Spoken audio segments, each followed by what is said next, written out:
Hello and welcome to the Leathercraft Masterclass with me, Phil. And today I'm going to be going live, answering some questions that have been sent in recently by email subscribers, followers on Instagram, YouTube, and by some of the students on the forum as well. So stick around and we'll be going through lots of different questions and I'll reel off some of them here. Are premium tools worth it, or should I buy cheap tools until I get better? What pricking irons do I recommend? What scissors are good for cutting leather accurately? How to photograph your work for social media, for example, selling your work. And when do I know I'm good enough to sell my work? Okay, and lastly, in your recent blog, you talk about smooth blade versus a rough blade for cutting leather. I tried this and I couldn't get it to work. Am I doing something wrong? So those are all the questions that I'm going to be going through, and many questions that people pop up with on Instagram as well, that I'll be going live on very shortly. So stick around for that. And if you're brand new to Leathercraft, don't forget to go and check out the free course I have on leathercraftmasterclass.com. When you go onto the website, there's a pop-up, enter your email address, and I'll send you a free video on how to hand stitch using multiple cameras on different angles, explaining the process and how to go through it. So if you're a beginner especially, or even if you're experienced and you just want to go over the fundamentals, which is really what leatherwork is all about, then go and check that out. It's a free course sent straight to your inbox. Okay, so let's go live and see what people are up to today. So what am I working on at the moment? So this is the Cotswold carryall. This is a large case or piece of luggage. Okay, as you can see, it's not fully built yet. It has a welted gusset construction. The outside is made of a mixture of leather and fabric. You can see the base is leather, the gussets are leather, the trim and everything is leather. And the fabric that I'm using is Harris tweed. So this is handmade wool. This is woven in the Outer Hebrides, which is an island off the coast of Scotland, where people several generations in are still hand weaving these today. So very tough, very durable, kind of rustic. I really like the look and the kind of mixing of two worlds. So right now what I'm doing is stitching in a binding. This is a binding that's going over a welt, which is attached to the gusset, which the gusset is sewn onto. It sounds complex, it is really not. It's just a process like anything else. You do one thing, then the other thing, then the other thing. But there is a lot to this build, which actually saves a lot of time. There is no lining construction in the common sense. There's no loose lining. It's actually the leather on the inside is glued directly to the exterior. So this is actually the first Leathercraft Masterclass video on how to do a glue-in lining rather than a loose lining. So there's pros and cons to both. This is just simpler construction. I like the way you say gusset as an engineer. I will now adopt this this precise.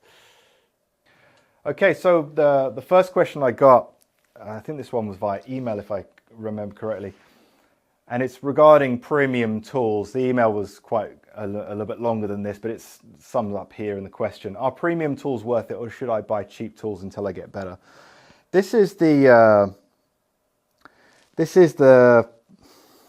difficult part in advising people on what to get, because you understand that when you're involved in any new pastime or hobby or business, and you're not sure if you're going to continue it, where it's going to go, how much you should be investing early on.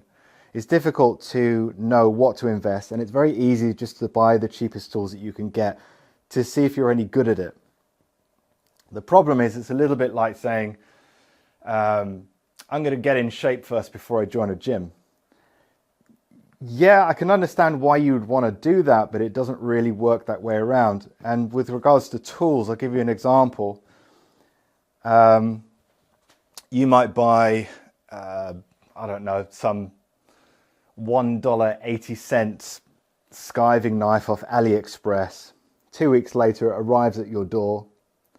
It's not sharpened. It's made of a really bad steel.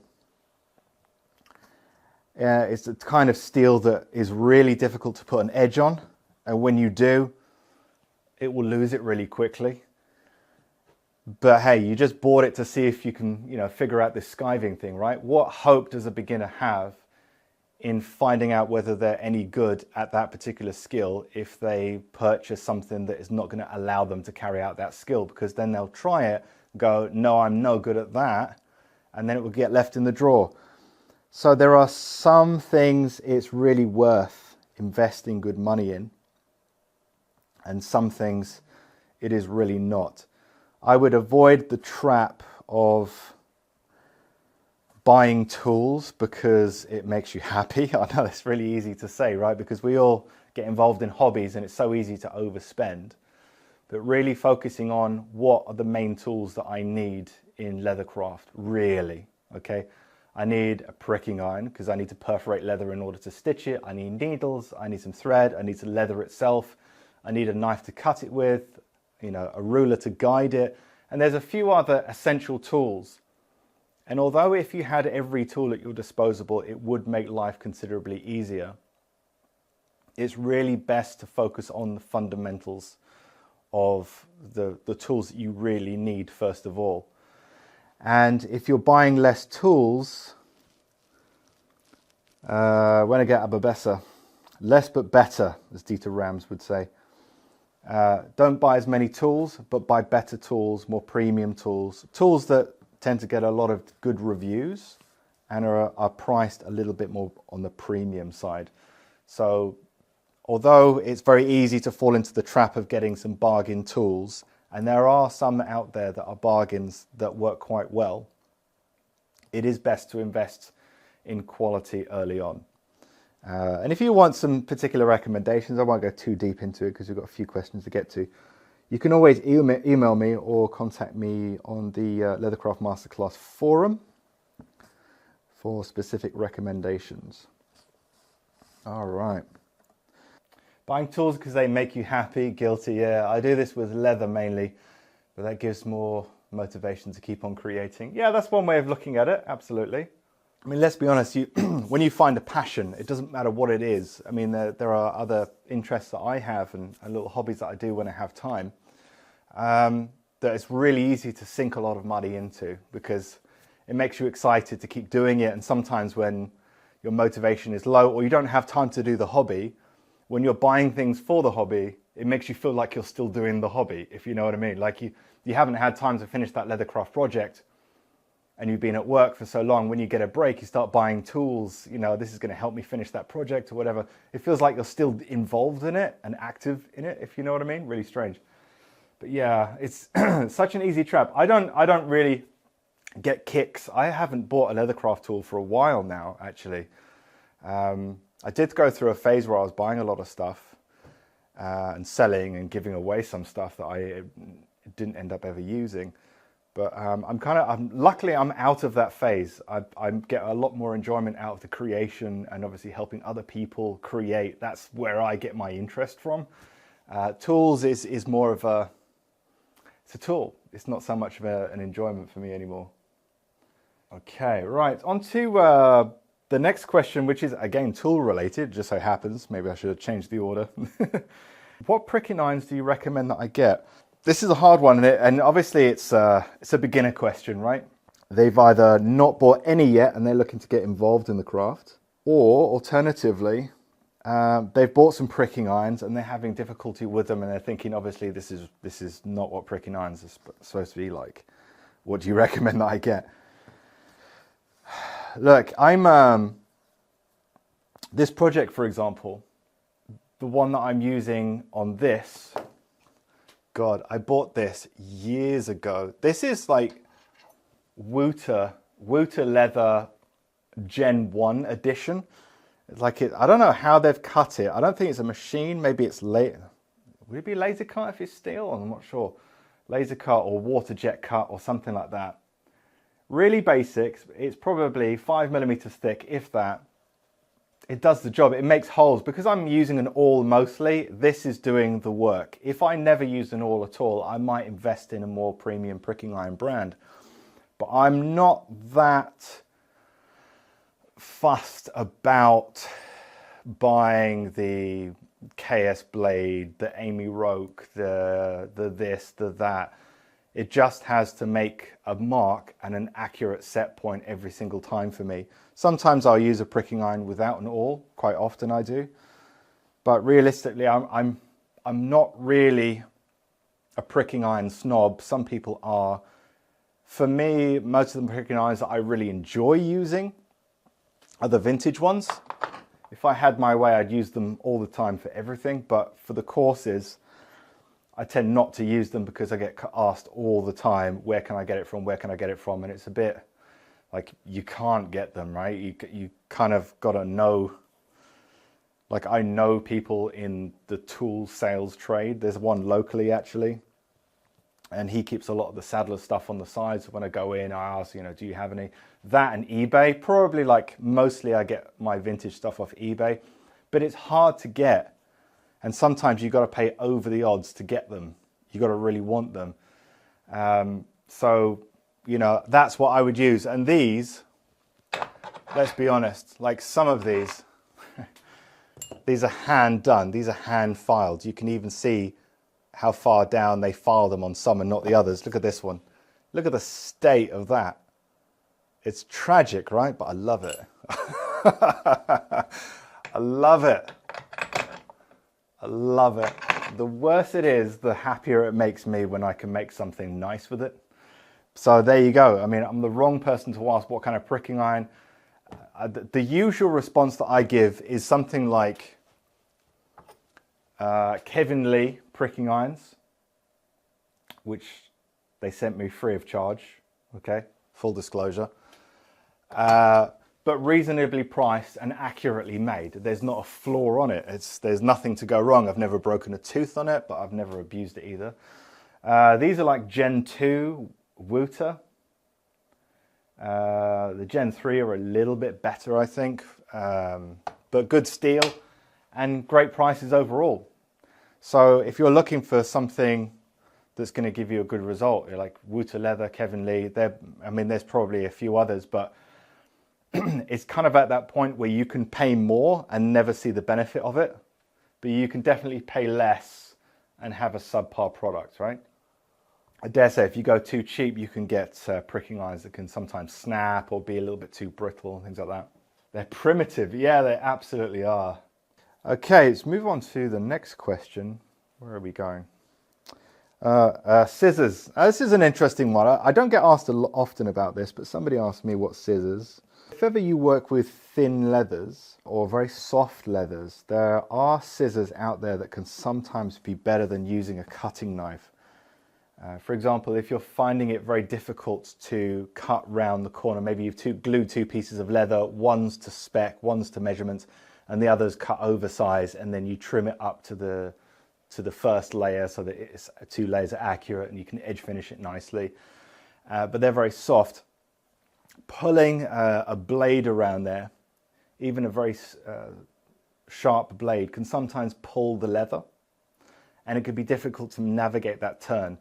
Another option would be using, I don't know, a rotary blade, but maybe it's a long winding corner or sharp corner, and it's difficult to kind of turn this as you're cutting. There are always different ways, but sometimes a good pair of scissors, or should I say shears, can really help out in certain circumstances. You don't have to have the most expensive pair of scissors. Just make sure they're sharp. These ones here, what are these ones? Classe. These are made in Italy. These are forged. I always go for forged rather than stamped. There are some good stamped ones out there, but like Fiskars, for example, the ones with the orange handles. These ones have a serrated bottom to them. Very difficult to see, but the underneath is serrated. And the top is actually cut what they call a knife edge. So it is more of a shallower angle. And that makes it very good for cutting accurately through leather, because the bottom part grips the leather to stop it moving forwards and shifting. And the top part has a more gradual blade to sink into it. However, if you want something a bit more stout, let's have a look at what I've got over here for leather. I think these are 8-inch. This is Premax. This is another made in Italy. Good thing about these shears, these are designed more for dropping on the floor. Luckily, I didn't, no, I didn't damage the bag. Okay, Butterfingers. These, as you can see, they've got a much longer handle to them. Okay, or the handle is more distance to the pivot point, and the blade is shorter, again with knife edge, which means you can get more pressure on there. So on this one, I can cut up to reasonably around 3 millimeters of vegetable tan leather before it starts to get difficult. Not that I necessarily would, but there are times where it comes in so handy that it would have been an absolute pain to use anything else. And you think scissors will be perfect for this. And then it's like, oh, I'm glad I have them. But they could be used for everything, for cutting linings, reinforcements, fabrics. So this is the one that I used to cut the fabric for this bag here. This is a vintage pair from the early 1900s. This was an absolute rust bucket when it came to me, so I had to replace some of the internal pivot point, whatever you want to call it. Tailor's shears, these cut through fabrics and canvas and reinforcement and certain leathers like a hot knife through butter. It really is, and they stand upright on the desk too, which is handy. But yeah, a good stout pair of scissors. Doesn't have to be fancy, don't have to spend a lot of money on them. But having a good pair of scissors, definitely worth it. Junlin makes some awesome ones for the effort he goes to hand sharpen each one. He prices them extremely reasonably. Oh, that's good to know, thank you. Those are tanks. How much do they weigh? I'm probably going to be way off. Pounds. 2.1 pounds. 2.1 pounds. 0.95 kilograms. So there we go. Heavy scissors, don't need them. Just get a good pair. These ones by Premax. I think there's different names. These are so handy for everything, and they're even small enough and light enough to trim thread and stuff like that. To you, is there a difference between describing something as hand sewn versus hand stitch? I think both of them would evoke in the minds of the average individual who is not involved in leathercraft, as their vision would be someone doing what I'm doing right now. If someone were to mention something was hand sewn, I would probably, in my mind, envision something to do with fabric, like these pillows are hand sewn or something like that. People use hand sewn in leather goods to describe a project that they've pushed through a machine that has sewn it for them, which, you know, it's, if you can get away with it, sure, but you know, the snob in me is like, no, it's not done by hand. So yeah, you get a lot of people say, oh, this is hand sewn. Realistically, it was machine sewn and you pushed it into the machine with your hands. Obviously, there's more to it than that, and I'm not taking anything away from people that choose to do that, but if you market something as hand sewn, you know full well that people are envisioning someone taking needles and thread and doing it all by hand, where in actual fact you were just kind of like pushing it through and making sure it's indexing correctly. And I'm sure there's more to it than that. I'm not really into machine sewing anything, but yeah, it's a bit of a bone of contention for some people.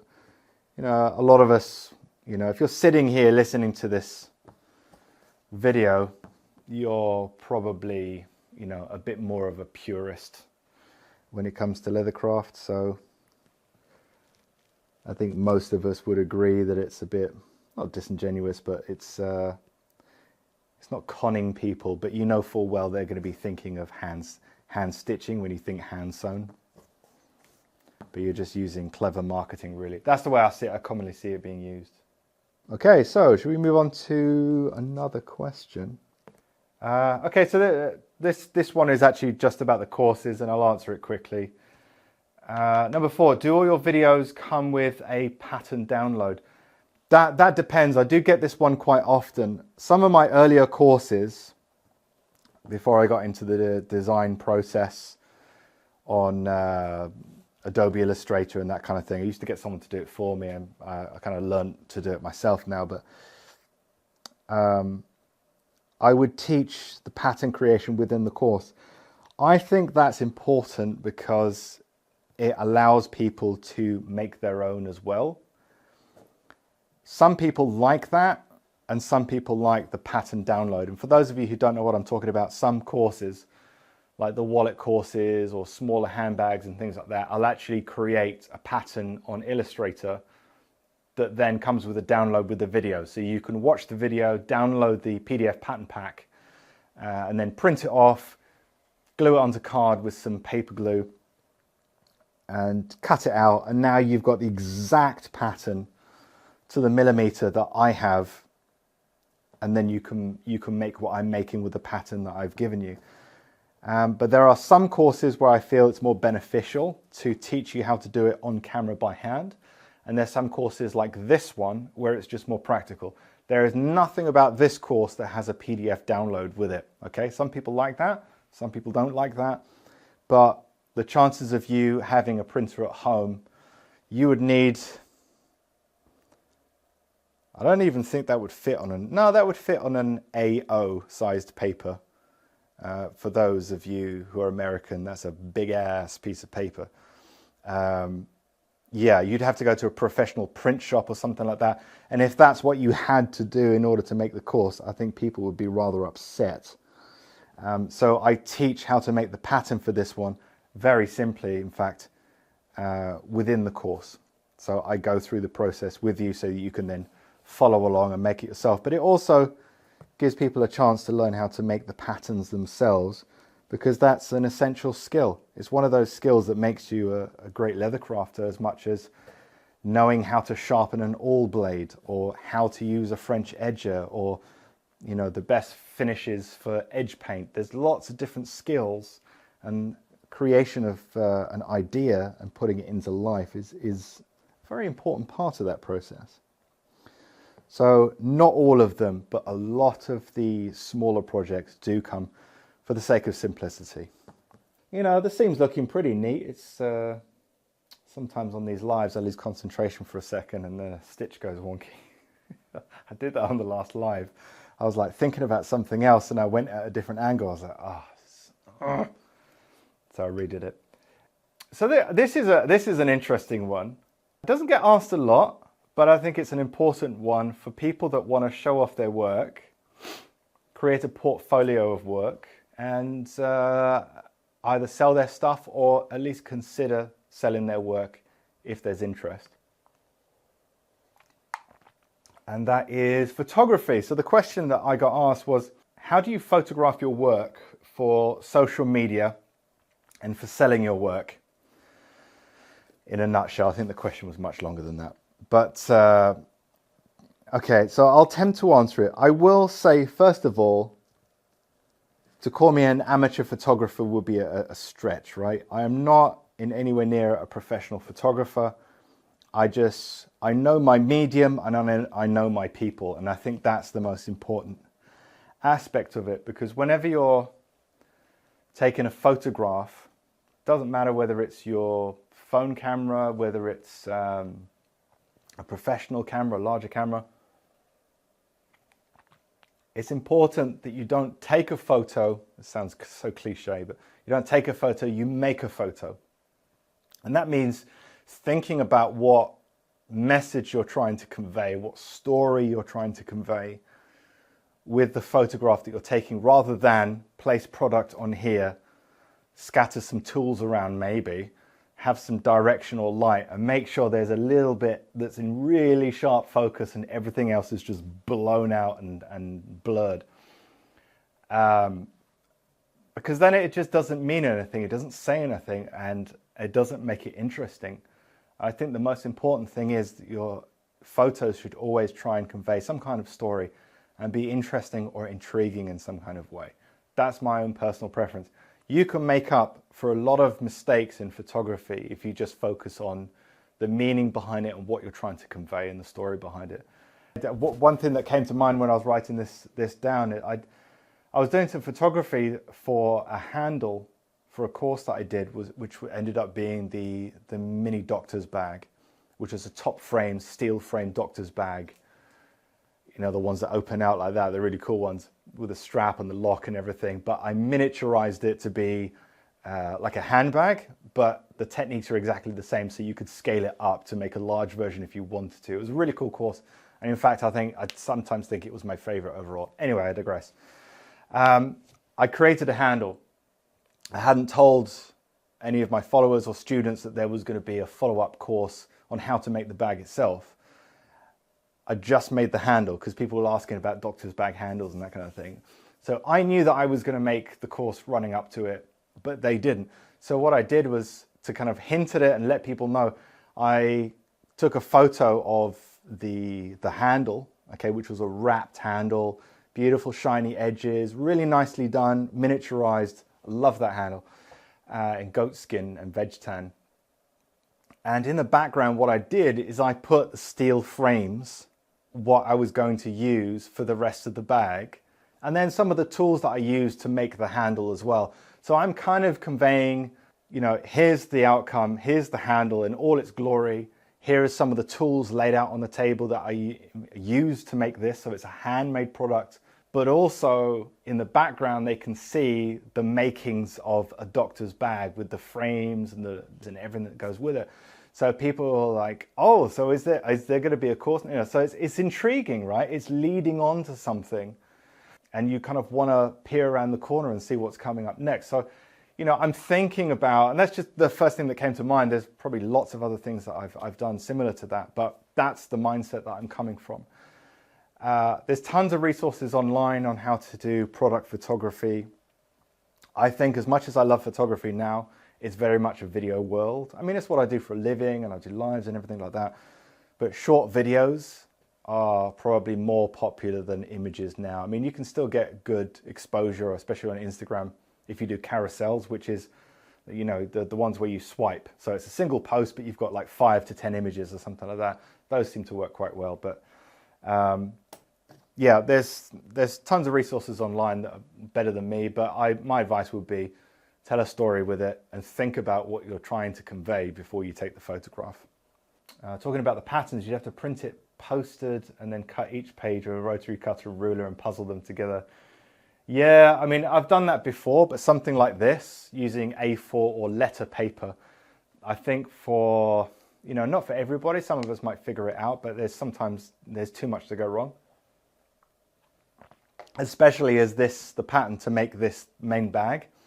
As you notice, it's straight-sided, and that makes it incredibly easy to make because it's literally a rectangle of a certain measurement. That's all it is. So you could just get a large sheet of card and just cut down one side and cut across, and in 2 cuts you've made your pattern, versus printing out each one, and then, you know, you've got markers and then you align the markers up and you've got to lay it flat, and oh no, you've put the paper glue down, you've laid it flat at an angle, and you rip it up and it tears, and you're like, ah, Phil, I hate you. So to reduce hate and death threats, I make it in the course. Sorry, Phil, can the text be removed to show your process more easily? No, you'd have to ask one of the developers at Instagram. I don't think you can remove text.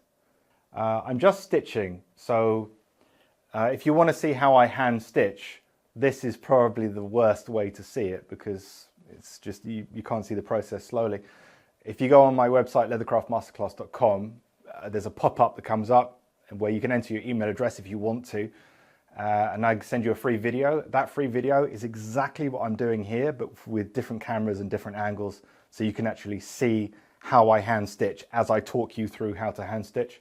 So that would be a better way of learning, and it's free. So I wouldn't try and copy me here. Is that a huge strop on the wall?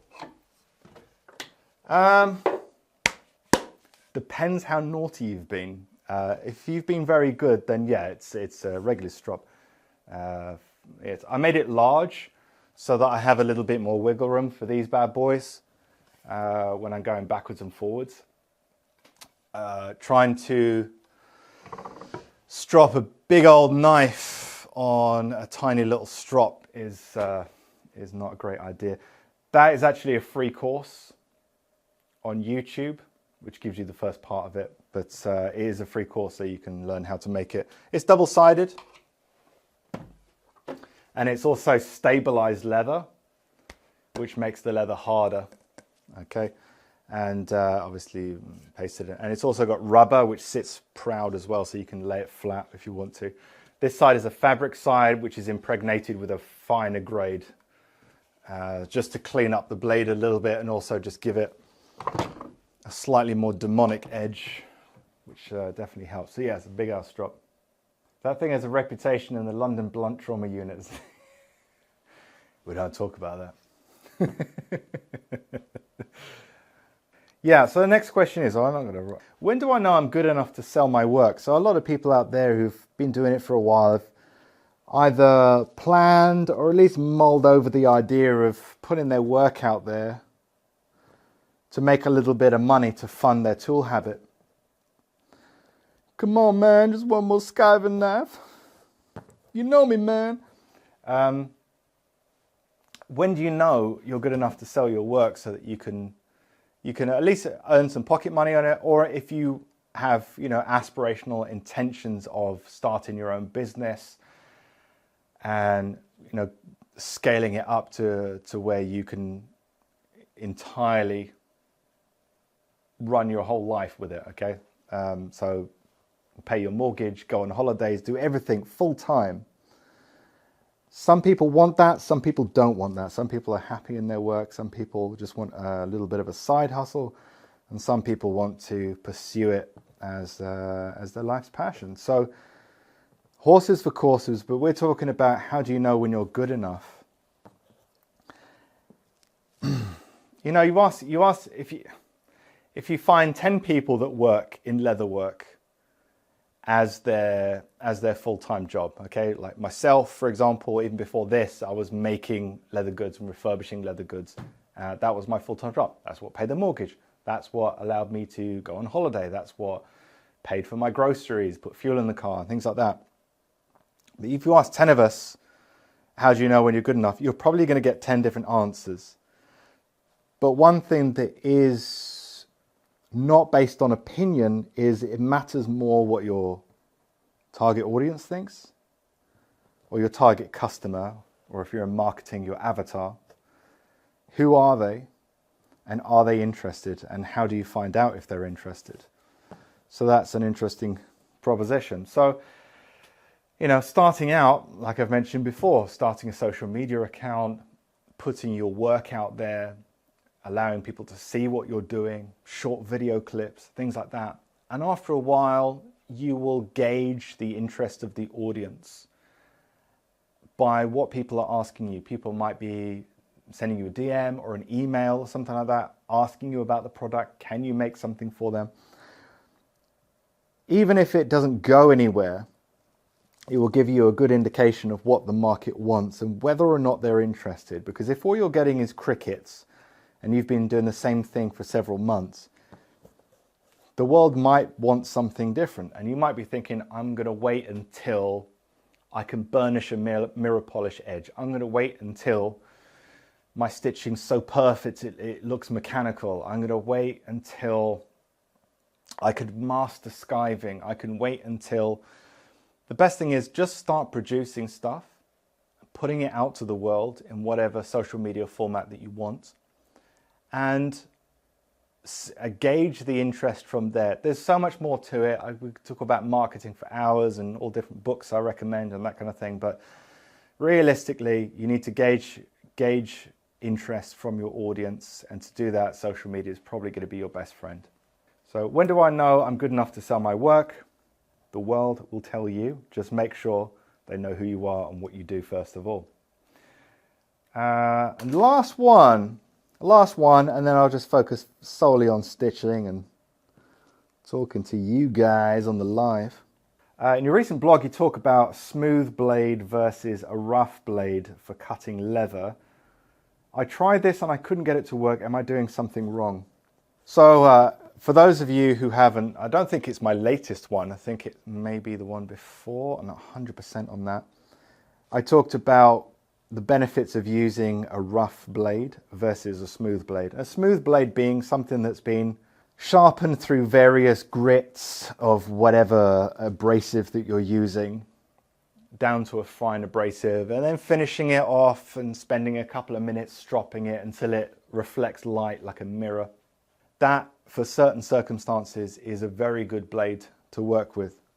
However, it can be rather time consuming, and if you wear it down beyond simple stropping, it's back to the sharpening stones, diamond hones, or any number of paper abrasives over a smooth surface, which can be time consuming and sometimes entirely unnecessary. So what I did was I kind of went down a bit of a rabbit hole in a testing sequence of various different ways to sharpen a knife that's much easier and quicker and more efficient.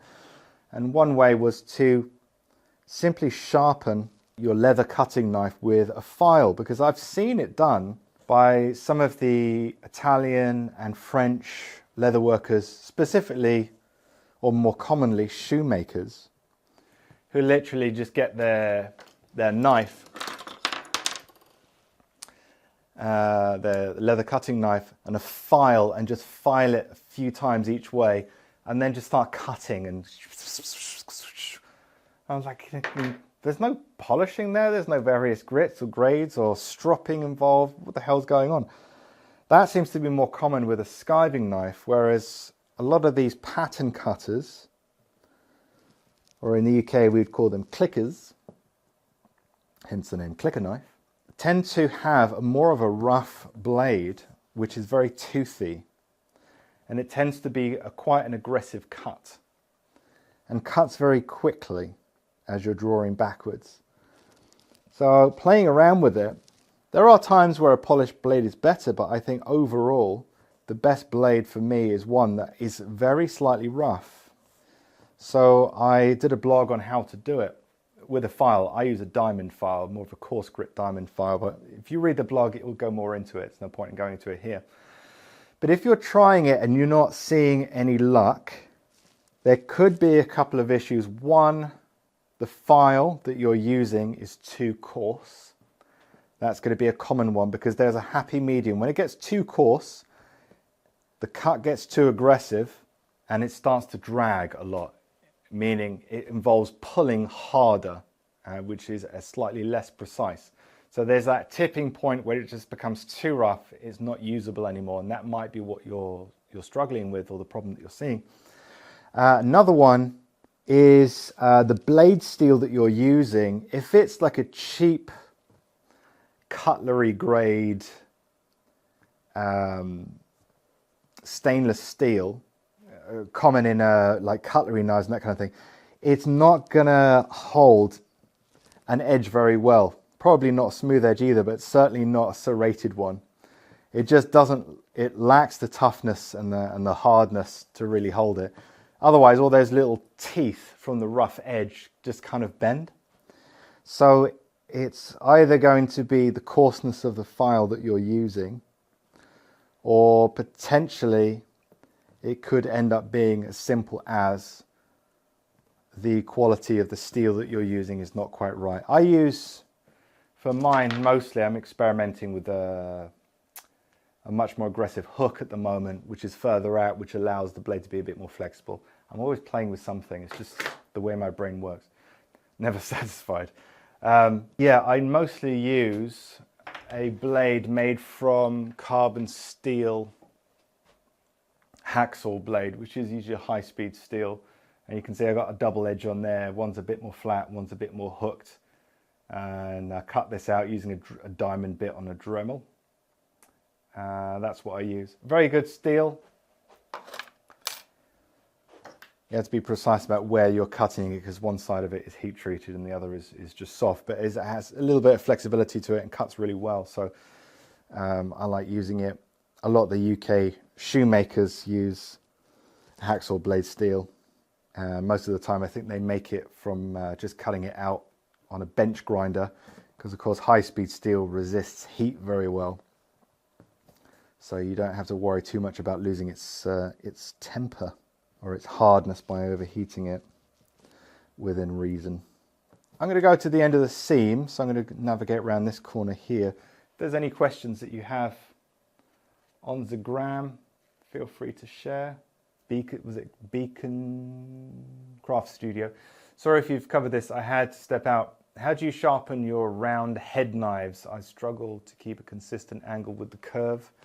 Funnily enough, I did a course, I think it's Techniques of the Blade Part 2, Advanced Sharpening, I think is the name of it. I have a jig, where is the jig? So this is what I use, and this is actually the jig that I made in the course.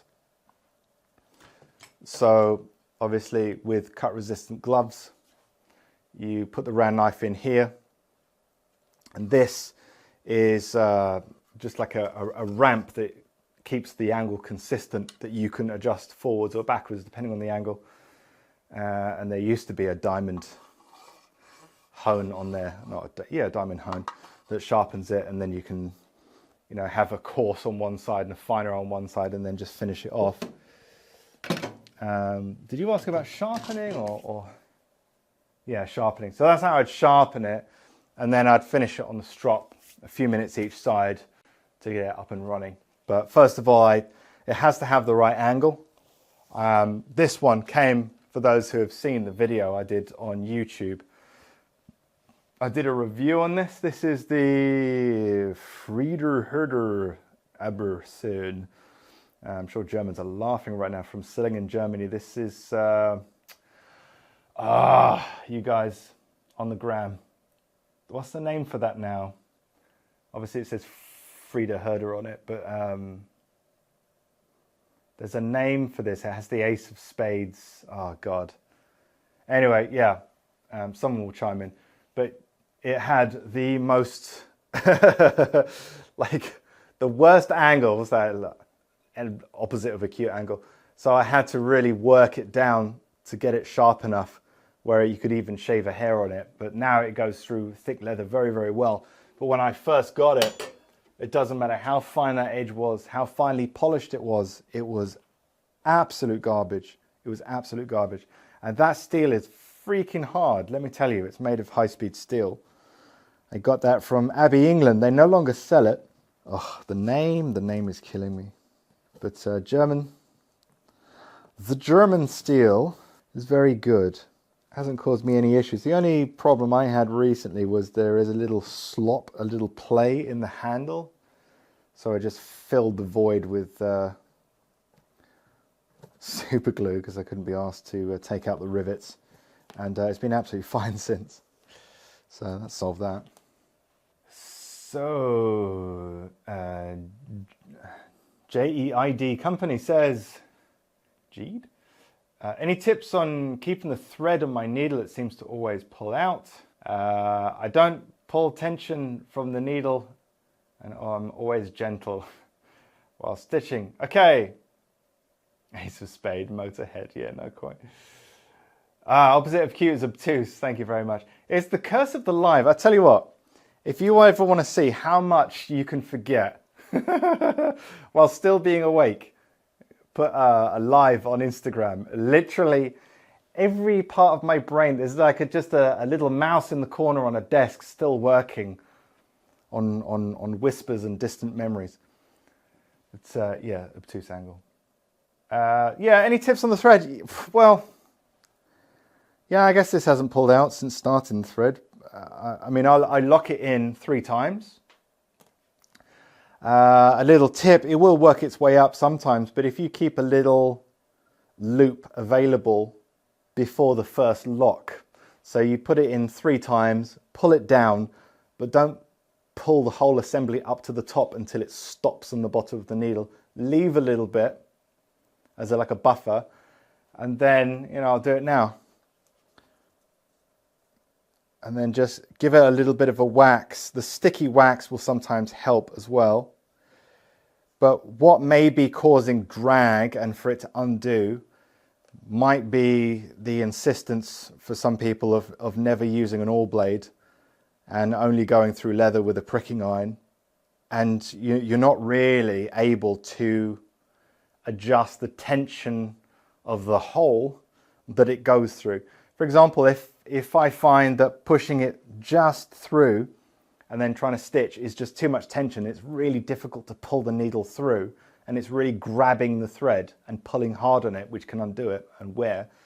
I can put the awl blade in a little bit further, give it a wiggle maybe, and open up the hole, so to speak. So, you know, as I'm going through, I'm putting it through to the rear side, and I'm thinking, that's really difficult to pull through. There's too much tension on that thread. So what I'll do on the next one is I'll push through the awl blade, and I'll push it through a little bit further because the awl blade gets thicker towards the top. Now it's much easier to pull through, and there's a lot less tension on the thread, a lot less stress on the thread. So that might be why. If you're using an awl, it might be the thread. I know most of the issues I have with that is going to be synthetic threads that are very high lubricity, should I say. It's they're slick and they can move past each other very easily. I find there's more friction on the locks on linen thread. So if you're not using an awl and you're using synthetic threads, that can possibly lead to it. So even though you're not pulling or stitching in using the needles like that, you know, I'm not even touching the needles, I'm pulling the thread, it might be as you're pulling it through. Okay, so outside of that, you know, it could be any number of reasons, but that should get you started, and hopefully that solves it for you. You can fix the slop in the handle. If it's wood, just drop the wood in some linseed oil or tung oil or whatever you got that can be open for a while without hardening. It will swell up and take it out. That's interesting. I just filled it with super glue and wiggled it about, and then all of a sudden it stopped wiggling and now it doesn't move. Old school trick for hammerheads and axes. Yeah, I have quite a bit of linseed oil and tung oil, or China wood oil, whatever. Understood. It's probably the thread, cheap stuff from a local shop. I think that may be the, you know, it's like leather. The first time you use a premium leather, you're like, oh, so this is how easy Leathercraft is. It's like the first time you use a premium tool, you're like, this is cheat mode. Or, you know, really good quality leather that just skives and stitches and edge finishes and burnishes, and it does everything like it's just like, oh, you want me to do that? Yes, sir, absolutely. It's polite and does exactly what it's told, and you're thinking, wow, this is how leatherwork's meant to be. You know, sometimes we all learn on the cheap stuff, right? We get cheap tools with cheap leather, cheap thread, just to see how it works, and obviously it doesn't, and we have a really hard time. And I think that's one of the reasons so many people fall out with it. But at the same time, who wants to spend loads of money on something that they don't know that they're going to pursue forever? So it's that kind of, you know, conundrum. Pronounced like jade. Yeah, I'm reading that now. That makes sense. Gotta wax the hell out of it. Hello from Missouri, USA. Been enjoying watching your progress. Thank you very much. Thanks for joining in. So navigating the corner here a little bit more. For those of you who don't know, I am stitching this blind, so you can see the front side of the stitches here. I'm going through about, let's see, is 7 millimeters of leather with multiple layers of leather and fabric and reinforcements and things like that.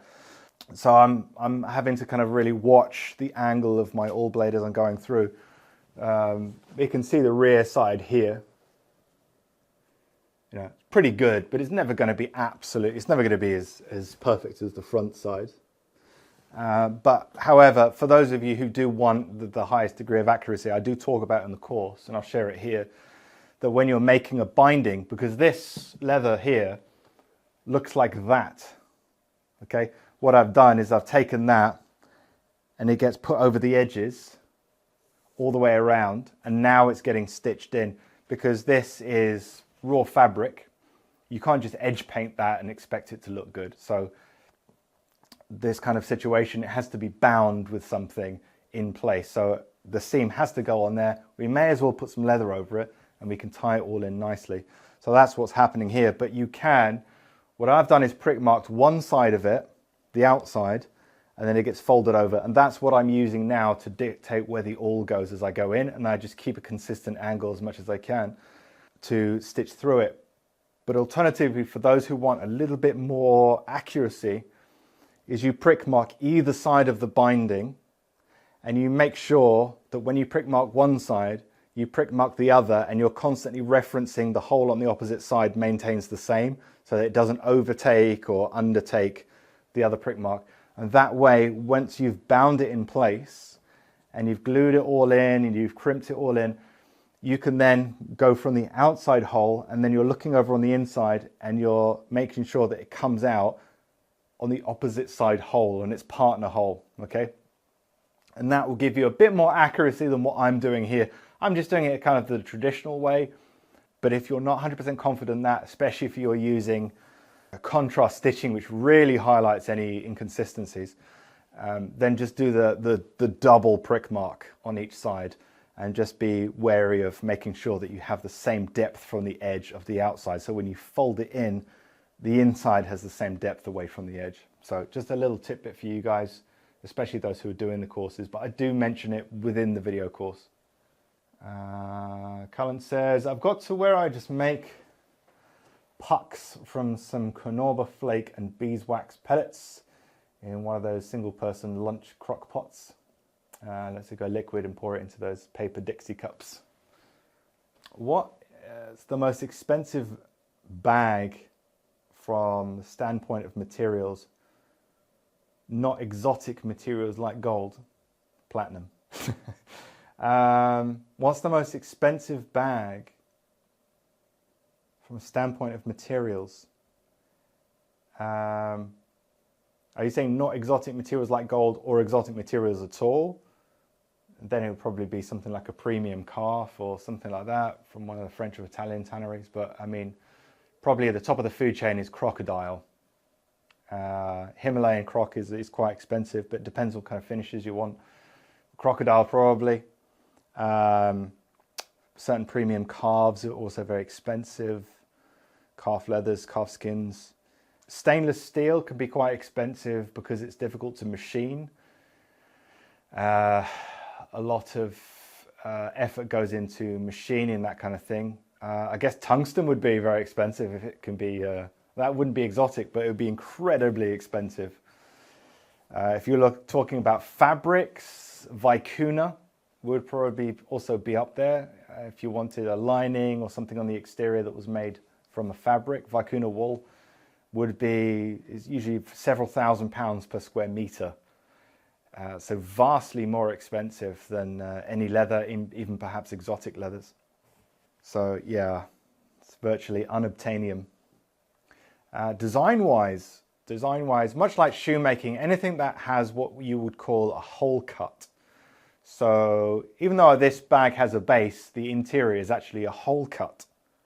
This is, for me, the telltale sign that there is no expense spared on the bag, which not even Hermes does, is hole cut bags.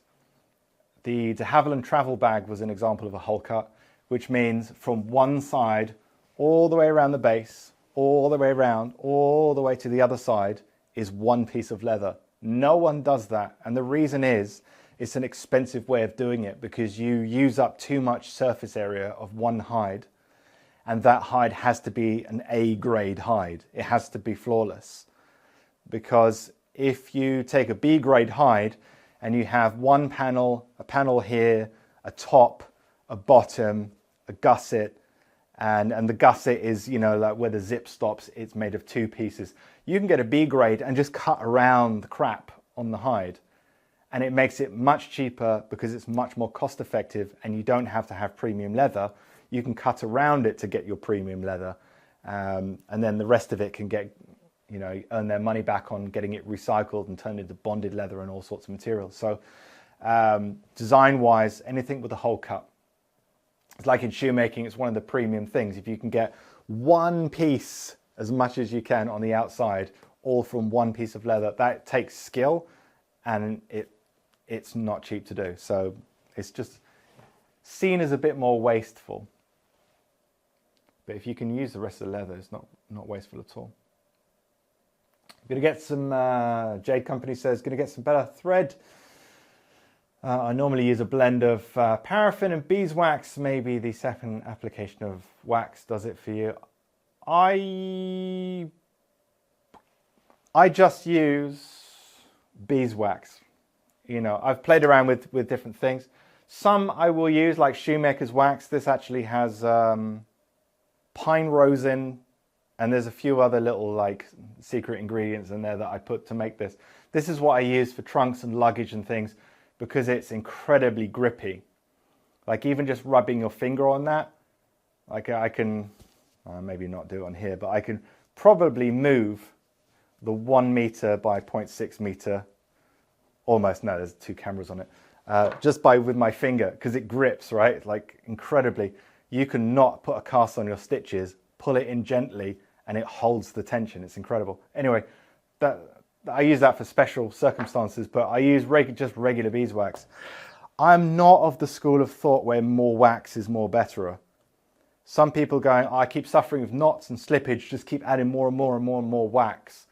I think that's a band-aid. It might work for some people. If it works for you, it works for you, and you don't need to change anything as long as you're getting the result that you want and you're happy with the process.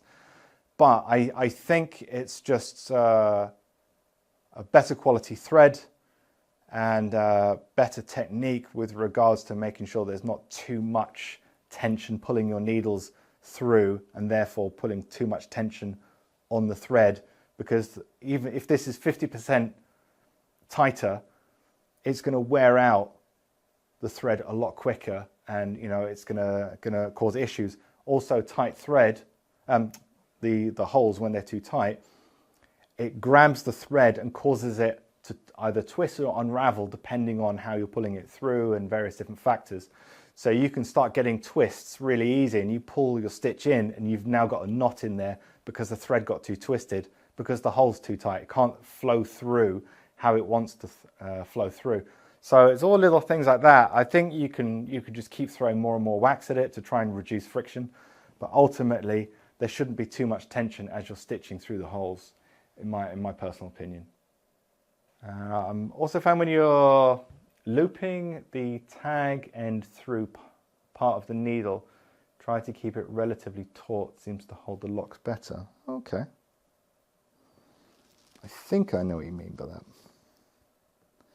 So going around the corner here, and I am adjusting the awl blade so that I imagine that there's like a radius point here, and I'm always pointing the awl towards that radius point, okay, or the origin of the radius or the center of the radius or whatever it is of that in my mind. So the inside stitches actually get smaller as I'm going around.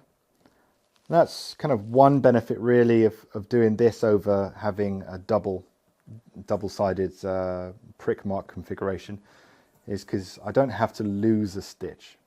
I don't have to gain a stitch on one side and then not gain one on the inside to counter the effect of the fact that the outside radius is tighter and less distance than the inside of the radius, which throws the stitches off. So it just makes the process a little bit simpler, and I don't really have to think about it. Just keep the awl straight. And I will be finishing this thread soon and starting a new one because I don't have enough length.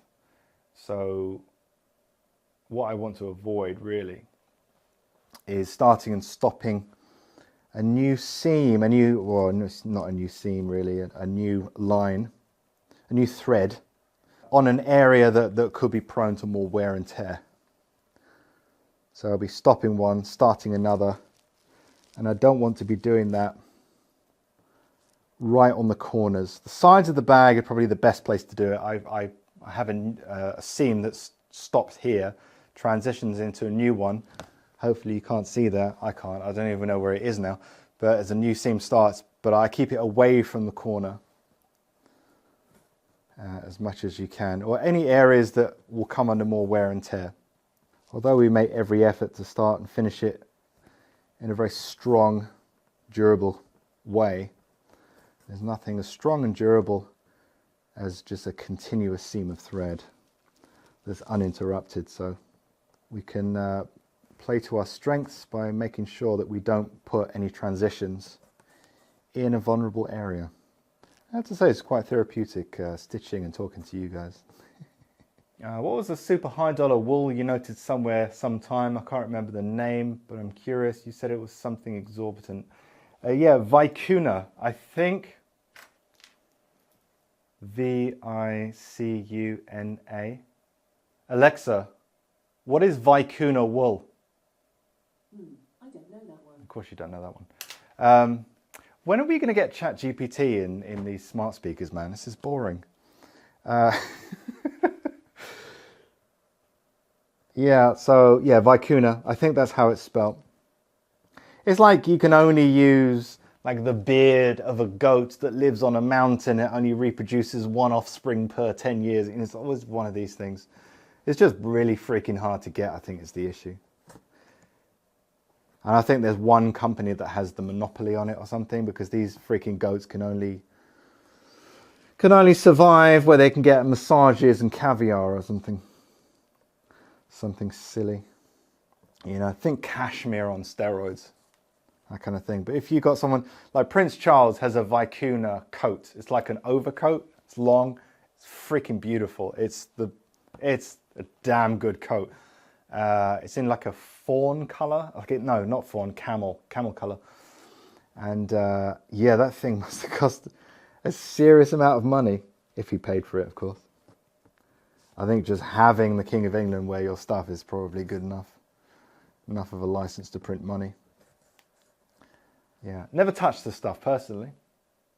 If you don't like a Blades or Jerome Dixon, you mean Jerome David. Dixon is a defunct English brand. Makes a roundel I've used forever. It's the only roundel I feel is made specifically for stitching. Yeah, that's what this is, the Jerome David. The titanium ore. Yeah, Jerome David. Are you freehanding the binding seam or did you mark it? Well, I've marked the outside, yeah. The outside, not the inside. I'd only freehand something that is either never seen or something that is scarcely going to be seen. Like a flipped bag or something like that, I freehand the whole thing. You get pretty good at it after a while, to be honest. The welt, which is on this, which is attached to the gusset, that is freehand stitched, because that gets covered with a binding leather afterwards. So that seam will be forever out of sight. And it's stitched about 6 millimeters apart, 6 or 7 millimeters, except for the corners where it tightens up a little bit more. But yeah, lol, I'll say Cabrexa, otherwise she won't shut up. Sorry, I don't know that one. Said the same thing.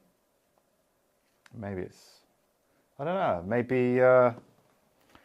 maybe she's just a bit basic for that kind of stuff, you know? Guys, a few more stitches and I'm going to switch over. I'm going to call it a day because I've been on here for an hour and 21. Are they Italian goats? They better be from heaven for that kind of money. I don't think, no. It's like the Wagyu cows that get massaged. Yeah. As soon as you add tension to this, it all sinks in and compresses. It looks really nice. It does actually a very good job all of its own of keeping itself away from the surface. So you don't need to go around and put in groove on something like this. Not that you would, because it's too thin, you would just cut through it. Well, maybe not, but it would be very thin. It would be very durable. I'm not a big stitch into a groove fan. I've never seen it as really necessary outside of certain saddlery applications. It's just, for me, it just tends to make your hand stitching look like machine stitching. And at that point, it might as well just use a machine. I don't know, that's just me. Oh, you're saying I'm making the Cotswold. Almost to the part you're at now, I had to repattern my gussets because for whatever reason my main panel was 10 millimeters off on one end and 15 millimeters on the other. Oh no, that sucks. Well, at least you caught it. That's good. The only way I know how to do it though, because I've never seen any info on roughly figuring the math or measurements on sizing a gusset that's helped. and how it's shaped. This is the biggest one for a lot of people. I'm going to call it a day there for now. I'll finish on this question.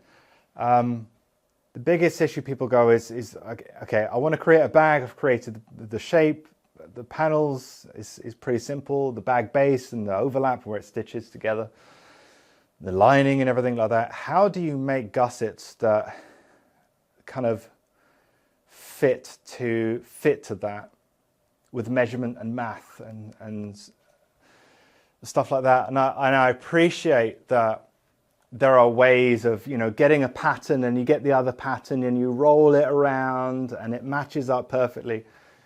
And, you know, laughs in leather. Leather is a fickle thing, because if you change its thickness slightly, if you change its density slightly, if you have skived it at an angle and you move the seam a millimeter higher up, anything like that, what worked out mathematically perfectly, where it all aligned up, is now substantially off. And you're tearing your hair out and thinking, why is this working? I've never found a really reliable way of figuring that out. And I did once, and I had a chart, and I would use a pattern to figure out the gusset measurement to the main body piece. And then I would use a leather to match those angles. And then I would create a percentage of how much it shrank based on the thickness and the type of leather used, right? And it got me much closer to figuring out. So I know, okay, chrome tan leather, it's softer, so it shrinks by 3.16%. So I get the measurement from the two patterns and I add 3.16%. And that would work, unless I stitched it a little bit tighter and then it would shrink more, or if I didn't stitch it as tight, it would shrink less. And this went on and it would be variable. Veg tan was a little bit more well behaved, but would still have a very sensitive, it was sensitive to thickness levels.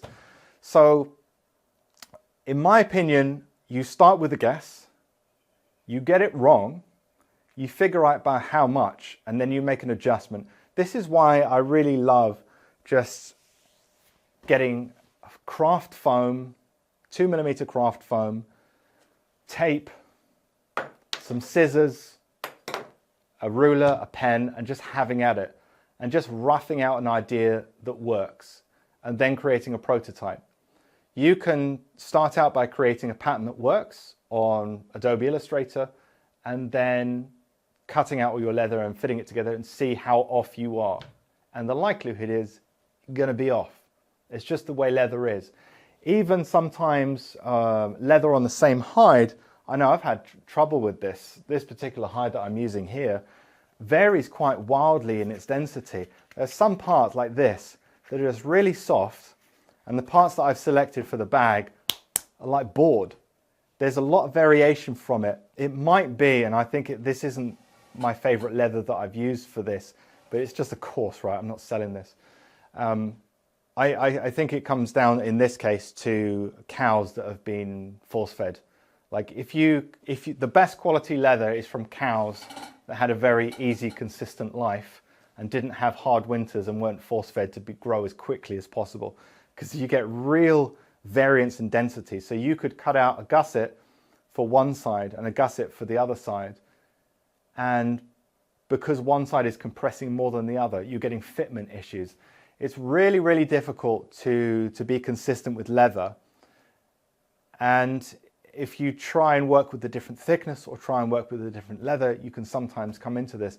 This is why rough ideas and prototyping to, you know, see if it works is ideal. But once you get all your measurements and go, the exterior of the gusset needs to be this measurement to work with these panels and this base, you can't change anything about that.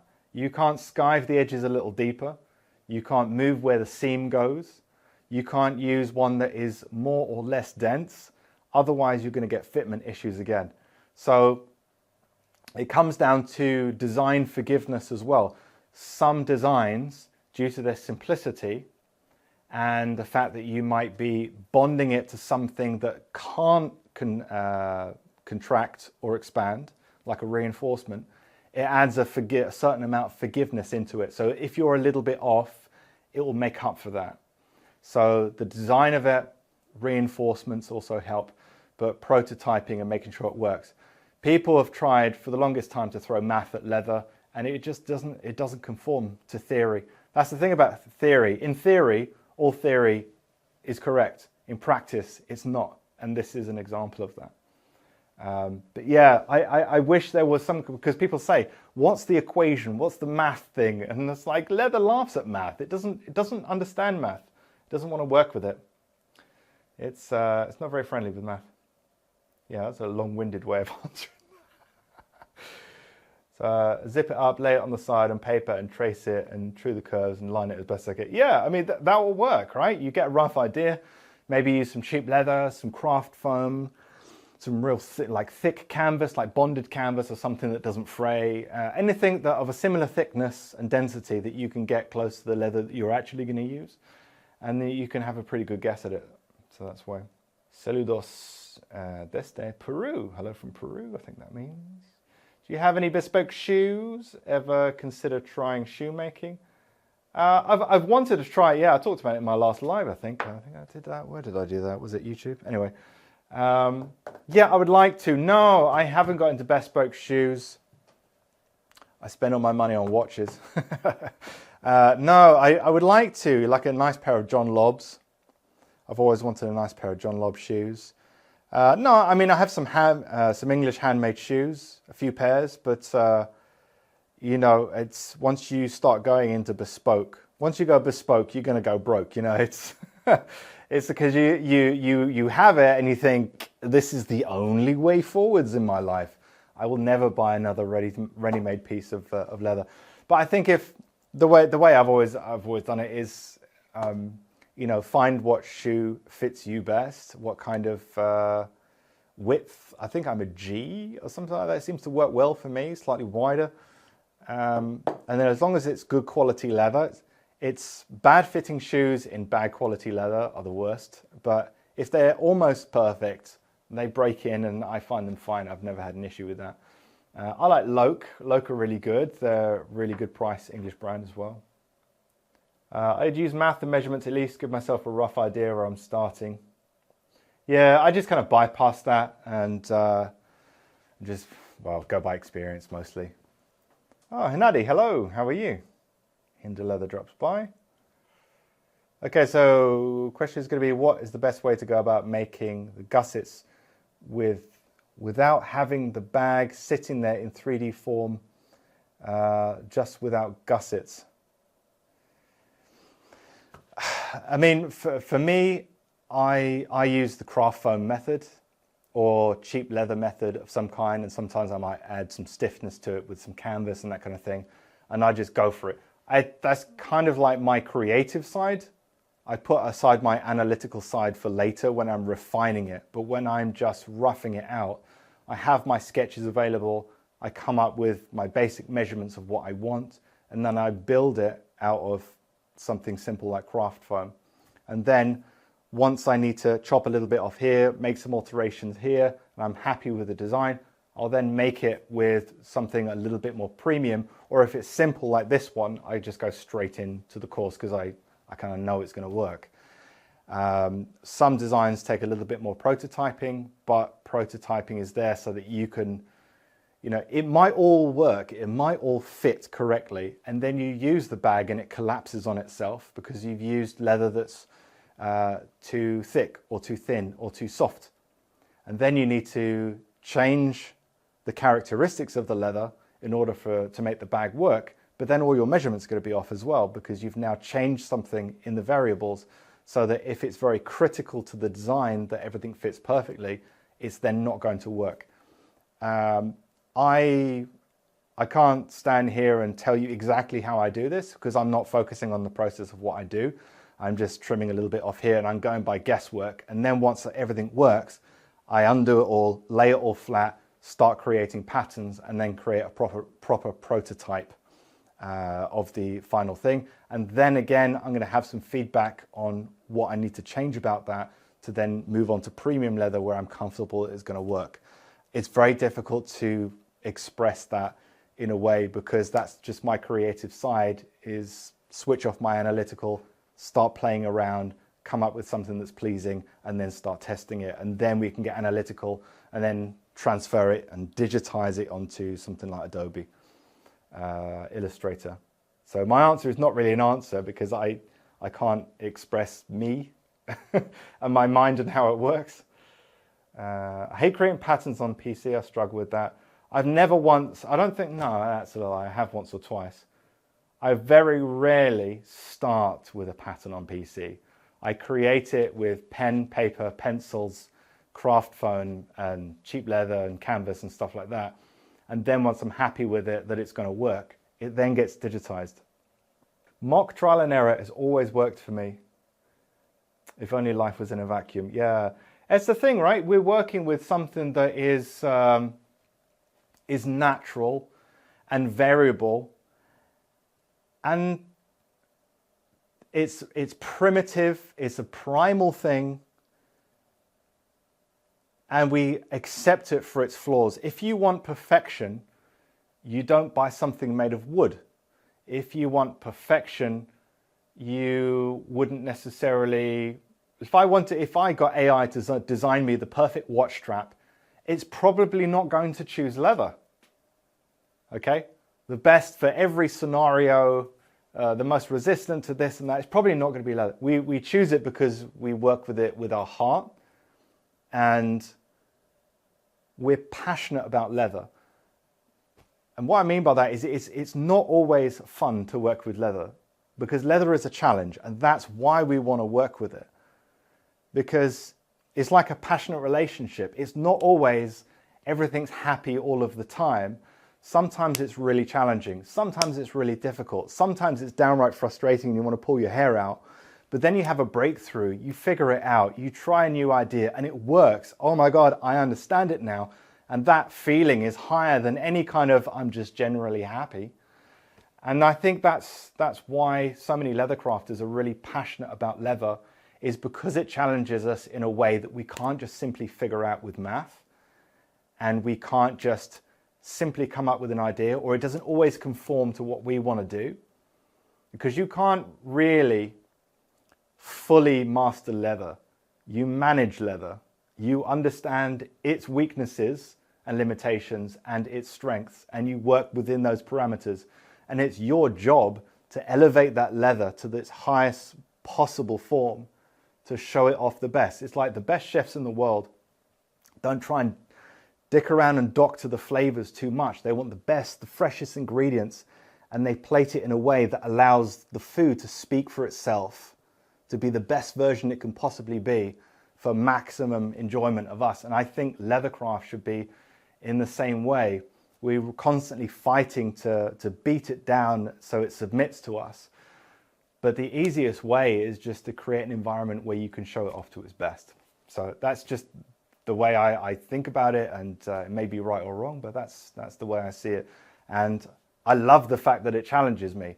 If it was easy, I probably wouldn't do it. I don't go into things that are simple and easy to understand. It doesn't work for me. It's like I enjoy traditional archery because there's no sights on it, and it makes it 10 times harder. So you as an archer have to be the best that you can be to make it work. I like scuba diving due to the technical side of it, because if you get one thing wrong, you die. And it's just one of those things. It's like makes it really critical, but that also brings the most enjoyment for me. It's just the way my brain works. Maybe some of you are the same. Maybe some of you have no idea what I'm talking about and think I'm crazy. You're probably not wrong. I don't enjoy prototyping and I'm very analytical by nature. Yeah, I figured that out quite early on. So in the design process, I want to go about it as left brain as I can. And during the real making process, I go by feel and experience, and that's what you enjoy. Yeah, absolutely.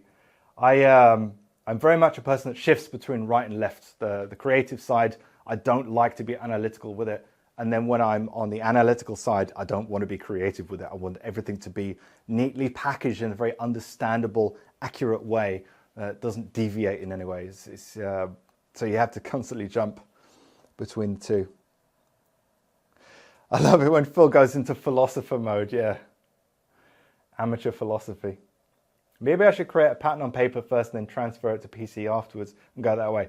That's the way, honestly, the way I do it. Even if it's a rough pattern and I just enhance it or change the radius a little bit on PC or whatever, but I get a rough idea, even if I don't prototype it, from just drawing it out and seeing if it works. Just joined, I thought it was a TED Talk. Yeah, not quite a TED Talk.